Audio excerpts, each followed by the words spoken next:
Welcome to the short videos. We are sales products, paper plate making machine, paper plate raw materials, paper plate dies, paper cup making machine, dies, heaters and control boxes supply చేయబడును.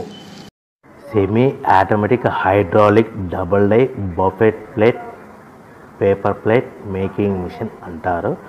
దీనికి వచ్చే 2HP మోటార్ని ఇంటి current meter కాకుండా దీనికి సపరేట్గా commercial category fit చేసుకోవాల్సిందిగా తెలియజేస్తున్నాను. ఈ మిషన్లో మనము 2 రకాల ప్లేట్లు అంటే సర్కిల్ బఫే ప్లేట్ తయారు చేసుకోవచ్చు. At the same time circle buffet plate కూడా తయారు చేసుకోవచ్చు. 2 రకాల బఫే ప్లేట్ తయారు చేసుకోవచ్చు. ఎక్స్ట్రా డై కొనుక్కొని మనం హోటల్లో పార్సల్ కట్టే గోల్డ్ ప్లేట్లు కూడా తయారు చేసుకోవచ్చు. కానీ ఈ మిషన్లో ఎలాంటి టిఫిన్ ప్లేట్లని, డోనా కప్పులని, పానీపూరి కప్పులని, టీ కప్పులని తయారు చేసుకోలేమని మీకు అందరికీ సలహా ఇస్తున్నాను. మనము ఈ ప్రతి ప్లేట్ మీద ఖర్చులన్నీ పోను 10 పైసల నుంచి 15 పైసలు, 10 పైసల నుంచి 15 పైసల లాభాలు ఉంటాయని మీకు అందరికీ తెలియజేస్తున్నాను. సో ఎవరైతే మిషన్ కొనుక్కొని రా మెటీరియల్ కొనుక్కొని